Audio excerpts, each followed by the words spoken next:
या माझ्या मतदारसंघातली दुसरी नगरपालिका आहे।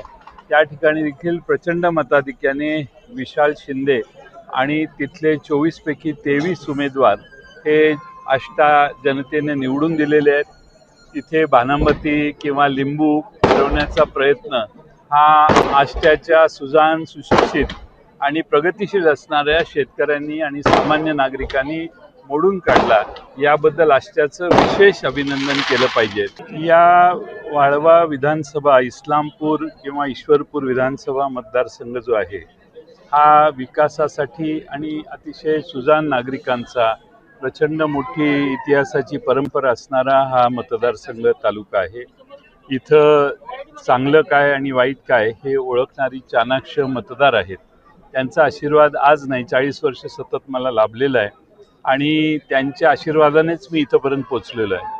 त्यामुळं या शहराला किंवा आष्टा शहराला जो सुजाण नागरिक आहे त्यांनी अतिशय उत्तम आम्हाला प्रतिसाद दिला। मी त्यांचे आभार मानतो। शेवटच्या भाषणातले अनेक डायलॉग तुमची प्रसिद्ध झाली, आता विजयानंतर काय सुचतंय? आता करेक्ट का डायरेक्ट कार्यक्रम? नाही, या विधानसभेत नगरपालिकेच्या दोन्ही निवडणुका आम्ही पूर्ण लक्ष देऊन लढवल्या।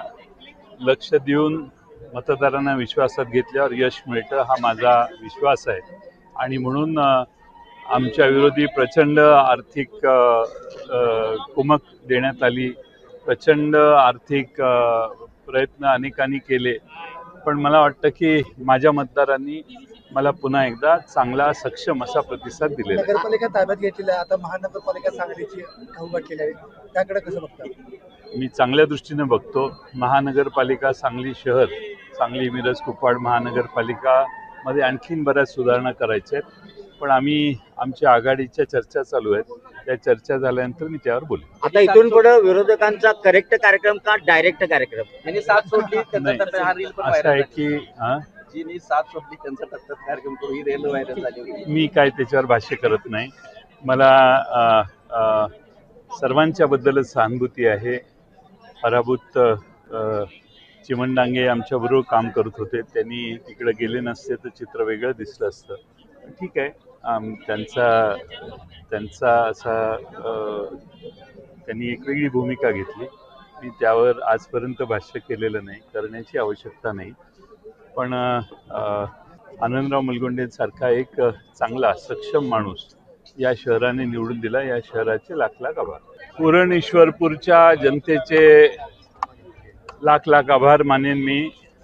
त्यांनी विकासाच्या मुद्द्याला, त्यांनी पुरोगामित्वाला, त्यांनी या उरण ईश्वरपूरच्या जो मागं राहिलेला मागच्या 9 वर्षाचा अधोगतीचा इतिहास आहे त्या सर्वांच्याकडे बघून आनंदराव मुलगुंडेंच्या सारखा एक अजातशत्रू, माझा सहकारी गेले अनेक वर्ष असणारा नेत्याला या शहराचा नगराध्यक्ष म्हणून काम करण्याची त्यांनी संधी दिलेली आहे। या शहराला आम्ही पुन्हा एकदा विकासाच्या रुळावर आणण्याचा पण करूनच ही निवडणूक लढवलेली होती आणि विकासाला हे शहर किती प्रतिसाद देतं हे आज नाही, गेले 40 वर्ष सतत एक अपघात सोडला तर कायम सतत या शहरात दिसलेला आहे। मी आनंदराव मुलगुंडे आणि आमचे 22 नगरसेवक ते निवडून आलेले आहेत आणि त्याचबरोबर 8 आमचे नगरसेवक पराभूत झालेत। त्या सर्वांना बरोबर घेऊन आम्ही या शहराचा विकास चांगला करू। जे आता नव्याने आमच्या विरोधात निवडून आलेले आहेत त्यांना देखील विश्वासात घेऊन या शहराचा चौफेर विकास करण्याचं काम आम्ही नक्की करू। या शहरातल्या अनेक प्रश्नांची सोडवणूक करण्यासाठी माननीय मुख्यमंत्र्यांनी येऊन या ठिकाणी भाषण करून बरेच घोषणा केलेल्या आहेत। त्या सगळ्या घोषणा मला खात्री आहे मुख्यमंत्री पूर्ण करतीलच असा माझा विश्वास आहे, पण आम्ही सगळे पूर्ण ताकद देऊ।